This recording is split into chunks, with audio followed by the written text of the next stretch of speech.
لوگوں نے انتظام کیا، بندوبست کیا، بہت کہا کہ آپ چلے جائیں۔ شاہ جی فرمایا کرتے تھے کہ اگر میں حج کو جاؤں تو مدینے جاؤں گا، روزہ اقدس کے سامنے جاؤں گا۔ اگر نانا نے یہ پوچھ لیا کہ عطا اللہ صاحب کیا ختم نبوت کا مسئلہ حل ہو گیا، تو جواب کیا دو؟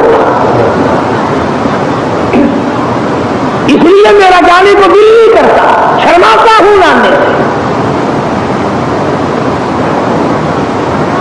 تو جس سال اللہ پاک نے مجھے زیارت حرمین شریفین کی سعادت عطا فرمائی، تو وہاں مکے میں ایک آدمی جن کو ہم نیک جانتے تھے، انہوں نے خواب دیکھا، اور وہ ان لوگوں میں سے تھا جن کے پاس بیت اللہ کی چابیاں ہوتی ہیں۔ تیرے پاس دکان کی چابی ہوگی، میرے پاس کھوکھے کی چابی ہوگی، اس کے پاس مکان کی چابی ہوگی۔ وہ کتنے متبرک لوگ ہوں گے جن کے پاس بیت اللہ کی چابی ہوگی۔ انہوں نے بتلایا کہ ہم نے ایک دن خواب دیکھا کہ انبیاء کرام طواف فرما رہے ہیں، موسیٰ کلیم اللہ ہیں، ابراہیم خلیل اللہ ہیں، اسماعیل ذبیح اللہ ہیں، یوسف علیہ السلام ہے، زکریا علیہ السلام ہے، ایوب علیہ السلام ہے، سینکڑوں پیغمبر اللہ کے علیہ السلام طواف فرما رہے ہیں۔ اور فرماتے میں نے دیکھا کہ سب سے پیچھے عطا اللہ صاحب چل رہے طواف کرتے کرتے۔ تو پوچھا کہ شاہ جی یہ مقام کیسے ملا انبیاء کے ساتھ مل کر طواف کرنے کا؟ فرمایا اللہ پاک نے ختم نبوت کی حفاظت کے صدقے میں اجازت عطا فرما دی کہ عطا اللہ صاحب جائے میرے انبیاء کے ساتھ مل کر طواف۔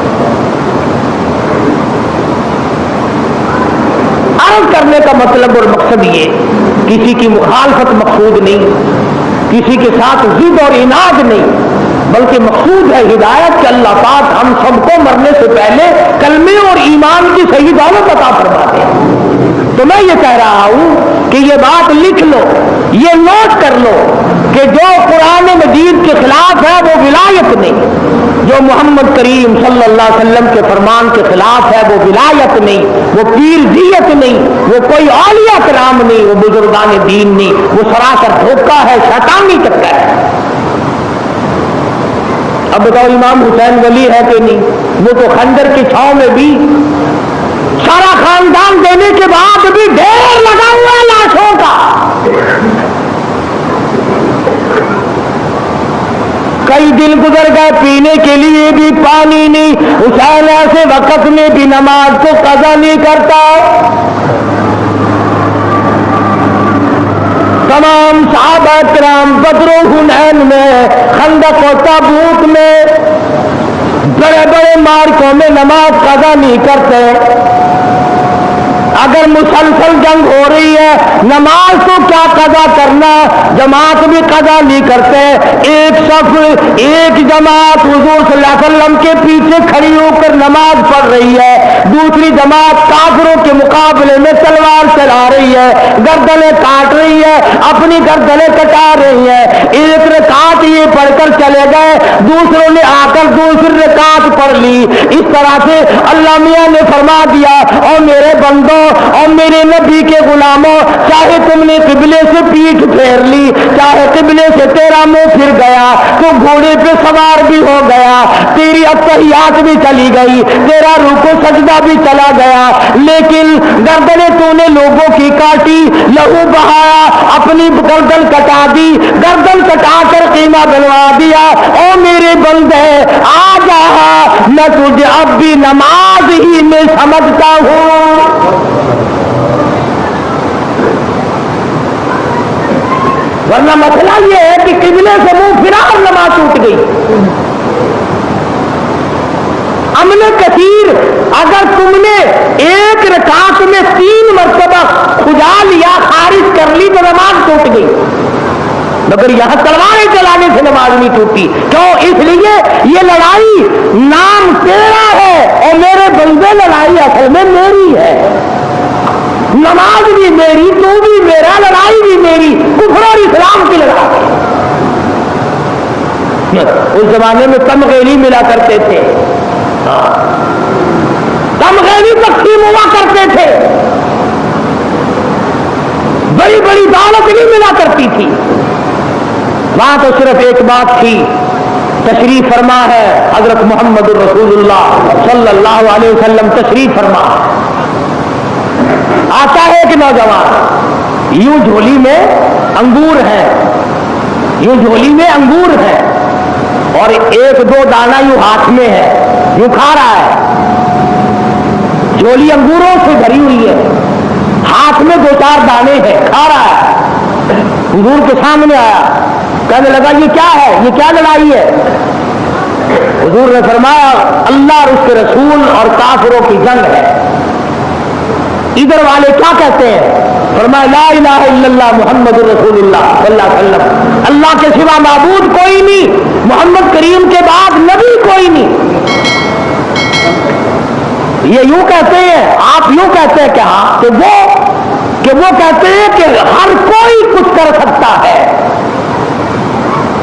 مسلمان نہیں تھا پہلے سے.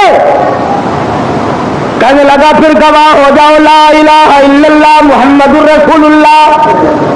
کلمہ پڑھتا ہے اور وہ جو جھولی میں انگور تھے وہ یہ نہیں میرے تیرے جیسا ہوتا، پہلے یوں پلے میں باندھتا پھر کام آ جائیں گے، پھر یوں کندھے پہ ڈالتا شاید کسی وقت کام آ جائیں گے. جھولی یوں پکڑ رکھی تھی، یوں چھوڑ دی، سارے نیچے گرا دیے اور کہنے لگا اگر اس جنگ میں جا کر کوئی مارا جائے تو کیا ہوگا؟ حضور نے فرمایا گواہ ہوں جنت میں ساتھ لے کے جاؤں گا.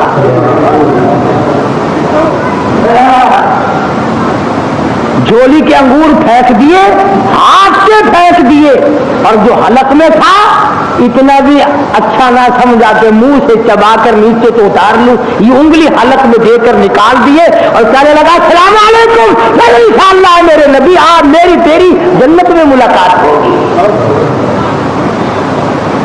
اور گیا ہے. ایک صحابی واپس آ رہا تلوار تیر اٹھانے کے لیے، پوچھا کدھر آئے؟ کل کچھ کام تو وہ ہو، ارے آگے بڑھو، اس پہاڑ سے جنت کی خوشبو آ رہی ہے. اور پھر یہ نوجوان آگے بڑھا اور کافروں کے جھمگٹے میں جا کر حملہ کیا ہے. کتنے کافروں کو قتل کرتا ہوا اس کے بعد ٹکڑے کر دیا ہے. ادھر کلمہ پڑا ادھر شہید ہو گیا. اور خدا کی قسم کتنا بڑا یقین آیا اس کو اپنے نبی کی زبان کا. انگور پھینک دیے، ہاتھ کے انگور پھینک دیے، منہ میں جو تھے وہ نکال کر پھینک دیے. اور صرف اس بات پر یہ نہیں کہ چلو کلمہ پڑھ کر بیٹھ جاؤں، گیا ہے اور جا کر ٹکڑے کرا.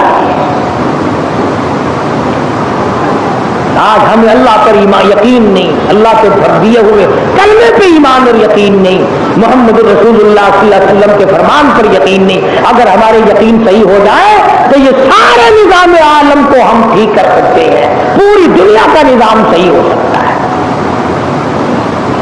مگر ہمارے یہاں تو طریقے کار ہی کچھ اور بن گئے نا. مبارک ہو آپ لوگوں کو بھائی، آپ سب لوگوں نے گانا سیکھ لیا ہے. کسی ملک کو اگر گانے والوں کی ضرورت پڑی تو ہم سے رابطہ قائم کریں، میں سپلائی کیا کروں گا. قرآن شریف پڑھتے ہوئے پھانسی لگتی ہے، درود پاک پڑھتے ہوئے پھانسی لگتی ہے، استغفار پڑھتے ہوئے گھوٹو لڑتا ہے، نماز پڑھتے ہوئے پھانسی لگتی ہے، اور گانا گاتے ہوئے سب مل کر کے گاؤ، چھوٹے بڑے گاؤ، سارے گاؤ. وہ پہلے نچایا کرتا تھا، یہ گواتا ہے، دونوں کا جوڑ ہو گیا. اس نے سب کو نچایا، وہ خود بھی ناچتا تھا اور اس نے خود بھی گایا اور سب سے گوایا. گاؤ بھائی گاؤ، سبحان اللہ. مسلمان بیروت میں مسلمان کٹ رہے ہیں، ہم گا رہے ہیں، یہی ہم گا رہے ہیں. مسلمان ہے، تمہیں شرم نہیں آتی، تمہیں حیا نہیں آتی، تم سے ڈوب کے نہیں مرا جاتا. تم نے یہ طریقہ کار سیکھا کس سے ہے؟ تم کہاں سے نکال کے لائے؟ محمد کریم صلی اللہ علیہ وسلم کے غلام کا حال دیکھو. کہتا یا رسول اللہ یہ قصہ کیا ہے؟ انہوں نے کہا لڑائی قائد کی مکان کی کہ نہیں، خاندانی لڑائی ہے کہ نہیں؟ لڑائی کیا ہے کہ لا الہ